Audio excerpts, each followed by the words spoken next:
Hi friends, welcome to my channel. എല്ലാവർക്കും എൻ്റെ ചാനലിലേക്ക് സ്വാഗതം. നമ്മൾ ഇന്നിവിടെ നോക്കാൻ പോകുന്ന ഒരു ടോപ്പിക് എന്ന് പറയുന്നത് ടൈം മാനേജ്മെൻ്റ് ആണ്.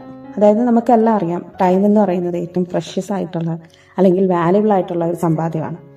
നമ്മൾ എന്ത് ചെയ്യാനായിട്ട് തുടങ്ങുമ്പോഴും നമ്മൾ സമയം നോക്കാറുണ്ട് അല്ലേ? ഇപ്പോൾ നമ്മളൊരു വീടിൻ്റെ പാല് കാച്ചലാണെങ്കിലും കല്യാണമൊക്കെ ആണെങ്കിലും നമ്മൾ ടൈം എന്ന് പറയുന്നത് നോക്കാറുണ്ട്. അപ്പോൾ നമ്മൾ എന്ത് ചെയ്യാനായിട്ട് തുടങ്ങുമ്പോഴും അല്ലെങ്കിൽ എന്ത് ചെയ്യാനായിട്ട് നമ്മൾ തുടങ്ങുമ്പോഴും കറക്റ്റ് ടൈം അല്ലെങ്കിൽ റൈറ്റ് ടൈമിന് വേണ്ടി നമ്മൾ കാത്ത് നിൽക്കാറുണ്ട്. അപ്പോൾ ചില കാര്യങ്ങൾക്ക് അത് ഓക്കെയാണ്, പക്ഷെ ചില കാര്യങ്ങൾക്ക് അത് ഓക്കെ അല്ല. നമ്മളുടേതായ ഒരു സമയം അതിന് പെട്ടെന്ന് തന്നെ നമ്മൾ നിശ്ചയിക്കേണ്ട ആവശ്യമുണ്ട്. നമ്മൾ വിട്ടുകളയുന്ന ഓരോ മിനിറ്റും നമുക്കിനി തിരിച്ചു കിട്ടുന്നില്ല എന്നൊരു സത്യം കൂടി നമ്മൾ മനസ്സിലാക്കാൻ തുടങ്ങിയാൽ ഈ ടൈം മാനേജ്മെന്റ് എന്ന് പറയുന്നത് കുറച്ചും കൂടി എളുപ്പമാവും. നമ്മുടെ ചുറ്റും കണ്ണോടിച്ചാൽ അറിയാം, നമ്മൾ സക്സസ്ഫുൾ ആയി എന്ന് വിചാരിക്കുന്ന പലരും ടൈം നന്നായിട്ട് മാനേജ് ചെയ്യുന്നവരാണ് അല്ലേ? അപ്പൊ അവർക്കും നമുക്കും ഉള്ളത് സെയിം 24 hours ടൈമാണ്. പിന്നെ എങ്ങനെ അവരതിൽ സക്സസ്ഫുൾ ആയി എന്ന് നമ്മൾ എപ്പോഴും ചിന്തിക്കാറുണ്ടാവും. അപ്പൊ ഈ വീഡിയോ കാണുന്ന പലരും അത് ചിന്തിക്കാറുണ്ടാവും, എന്തുകൊണ്ട് നമുക്കത് സാധിക്കുന്നില്ല എന്ന് നമ്മൾ ആലോചിക്കാറുണ്ടാവും. അപ്പൊ നിങ്ങളൊരു കാര്യം മനസ്സിൽ വെക്കണം, നിങ്ങൾ ഇന്ന് എന്താണോ ചെയ്യുന്നത് അതനുസരിച്ചിട്ടായിരിക്കും നിങ്ങളുടെ ഫ്യൂച്ചർ വരിക.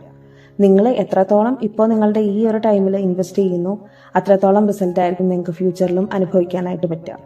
അപ്പോൾ ഇനി ഈ വീഡിയോയിൽ ടൈം മാനേജ്മെന്റിനുള്ള കുറച്ച് ടിപ്സ് ഞാൻ പറയുന്നുണ്ട്.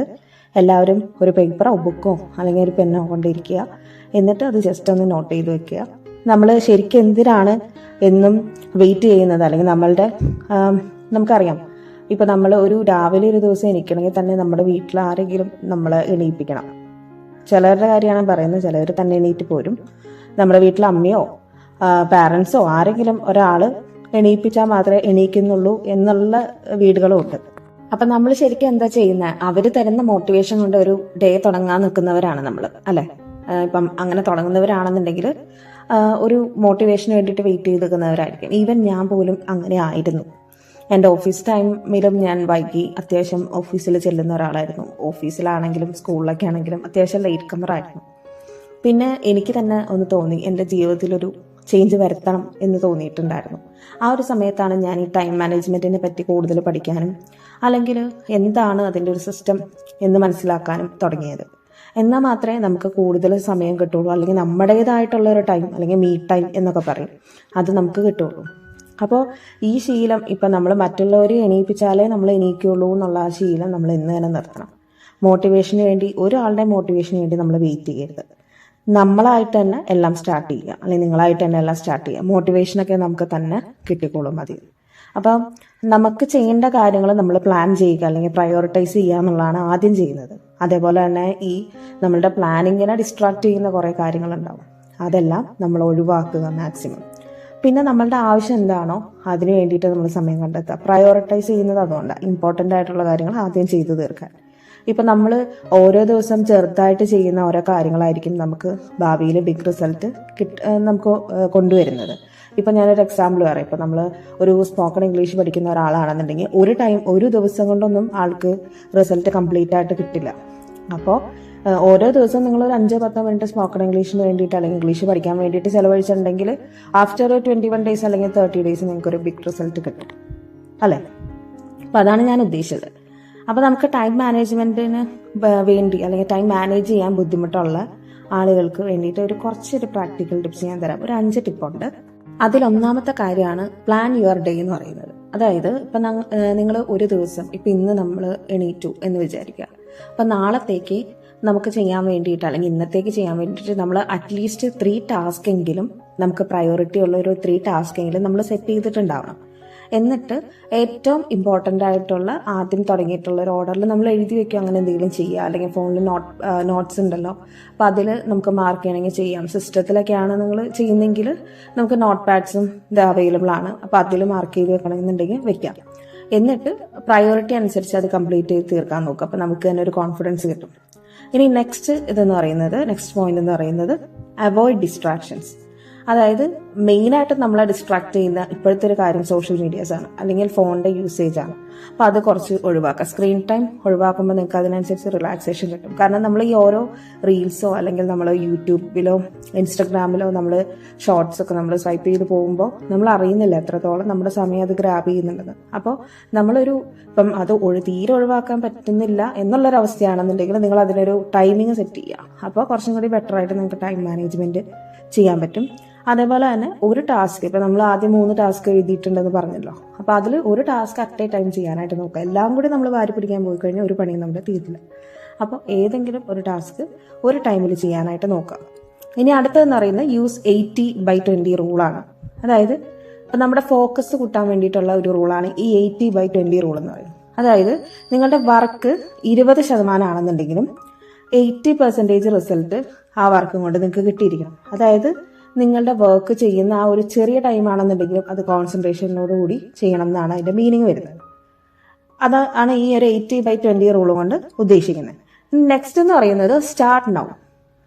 നമ്മളിലെ മെജോറിറ്റി ആളുകളും നോക്കുന്നത്, അല്ലെങ്കിൽ എന്തെങ്കിലും ഒരു കാര്യം പ്ലാൻ ചെയ്ത് ഇപ്പൊ എക്സസൈസ് സ്റ്റാർട്ട് ചെയ്യണം എന്നുള്ള കാര്യം പ്ലാൻ ചെയ്താൽ നമ്മൾ വിചാരിക്കും, എന്നത് നാളെ ആവട്ടെ, ഇന്നിപ്പോൾ എന്തായാലും ഇത്ര നേരമായില്ലേ, ഇനിയിപ്പോൾ നാളെ തുടങ്ങാം എന്നുള്ളൊരു കോൺസെപ്റ്റാണ് മിക്കവർക്കും എന്ത് കാര്യം ചെയ്യാനാണെങ്കിൽ. പക്ഷേ നാളെ നീളെ എന്ന് പറഞ്ഞ ഒരു ഇത് നിങ്ങൾ കേട്ടിട്ടുണ്ടാവും. അപ്പോൾ ഡിലേ വരുത്താതെ ഇന്ന് തന്നെ ആക്ഷൻ ഇടുക. അല്ലെങ്കിൽ എന്തെങ്കിലും ചെയ്യാൻ ഉദ്ദേശിച്ചിട്ടുണ്ടെങ്കിൽ അതിൻ്റെ ഒരു 20% അല്ലെങ്കിൽ 50% എങ്കിലും ഇന്നേ തന്നെ ചെയ്യാനായിട്ട് നോക്കുക. ഇനി നെക്സ്റ്റ് പോയിന്റ് എന്ന് പറയുന്നത് സെറ്റ് ടൈം ലിമിറ്റ്സ്. അതായത് ഇപ്പം നമുക്ക് ടൈം ലിമിറ്റ് സെറ്റ് ചെയ്യുക ഓരോ കാര്യത്തിനാണെങ്കിലും. ഇപ്പം നിങ്ങൾക്ക് ഡ്രസ്സ് വാഷ് ചെയ്യാനുണ്ട്, അപ്പം നിങ്ങൾ ഒരു ഇത്രയും ടൈം, ഒരു 1 hour നിങ്ങൾ സെറ്റ് ചെയ്യുക. അപ്പം അതിനുള്ളിൽ ചെയ്യാവുന്ന കാര്യങ്ങൾ മാത്രം നിങ്ങൾ ചെയ്താൽ മതി. അല്ലെങ്കിൽ നമ്മുടെ കൺസിസ്റ്റൻസി എന്ന് പറയുന്ന ഒരു കാര്യം നമുക്ക് ലൂസായി പോകും. കാരണം നമ്മളെല്ലാം കൂടി എടുത്ത് ഇന്ന് വാഷ് ചെയ്തു, ഒരു ദിവസത്തിൻ്റെ ഒരു 4 മണിക്കൂർ നമ്മൾ ഡ്രസ്സ് വാഷ് ചെയ്യാനായിട്ട് എടുത്തു. അപ്പോൾ നിങ്ങൾക്ക് ബാക്കിയുള്ള സമയത്തിനെല്ലാം ബാക്കി അത്യാവശ്യ കാര്യങ്ങളെല്ലാം ചിലപ്പോൾ അവിടെ സ്കിപ്പായി ഉണ്ടാവും. അപ്പോൾ ഓരോ ടാസ്ക് നിങ്ങൾ സെറ്റ് ചെയ്യുന്ന സമയത്ത് ടൈം ഫിക്സ് ചെയ്യുക. ഇപ്പോൾ ഓഫീസിലാണെന്നുണ്ടെങ്കിലും ഓരോ ടാസ്ക് നിങ്ങൾക്ക് പ്രയോറിറ്റൈസ് ചെയ്ത് ചെയ്യുന്ന ടാസ്കുകൾ ഉണ്ടാവും. അതെല്ലാം ഒന്ന് സോർട്ട് ഔട്ട് ചെയ്തിട്ട് ഓരോന്നിന് ഏതിനാണ് കൂടുതൽ ടൈം വേണ്ടത്, ഏതിനാണ് കുറച്ച് ടൈം വേണ്ടത് എന്നുള്ളത് ടൈം ലിമിറ്റ് സെറ്റ് ചെയ്യുക. അത് നിങ്ങളുടെ പ്രൊഡക്ടിവിറ്റി കൂട്ടാനായിരിക്കും ഹെൽപ്പ് ചെയ്യുക. അപ്പോൾ ഇത്രയും ഞാൻ പറഞ്ഞ 5 ടിപ്സാണ് നമ്മുടെ മെയിൻ ടൈം മാനേജ്മെന്റിന് വേണ്ട ആവശ്യം എന്ന് പറയുന്നത്. പിന്നെ നമ്മൾ എവിടെയാണെന്നുണ്ടെങ്കിലും ടൈമിന് ഒരു റെസ്പെക്റ്റ് കൊടുക്കുക.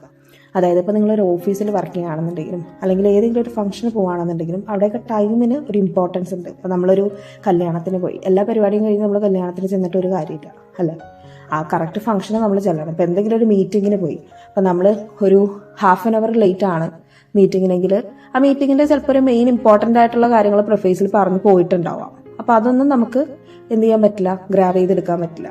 അതേപോലെ തന്നെ നമ്മുടെ പങ്ക്ച്വാലിറ്റീനെയൊക്കെ ആയിരിക്കും അത് ഡിപ്പെൻഡ് ചെയ്യുന്നത്.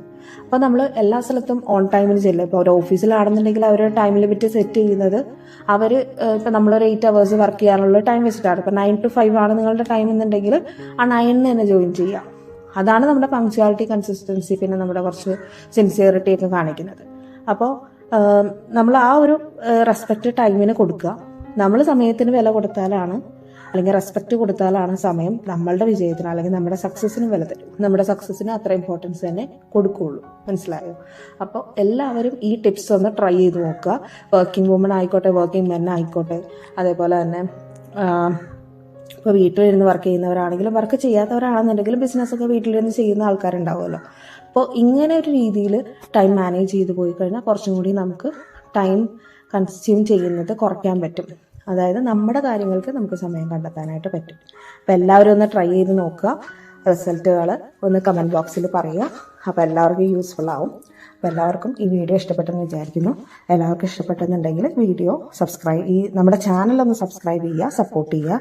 പിന്നെയും ഞാൻ ഇതേപോലത്തെ മോട്ടിവേഷണൽ ആയിട്ടുള്ള കുറച്ച് വീഡിയോസ് ഇടുന്നതായിരിക്കും. അപ്പോൾ അത് താല്പര്യം ഉണ്ടെന്നുണ്ടെങ്കിൽ ജസ്റ്റ് ഒന്ന് ചാനൽ സബ്സ്ക്രൈബ് ചെയ്യുക, സപ്പോർട്ട് ചെയ്യുക. താങ്ക്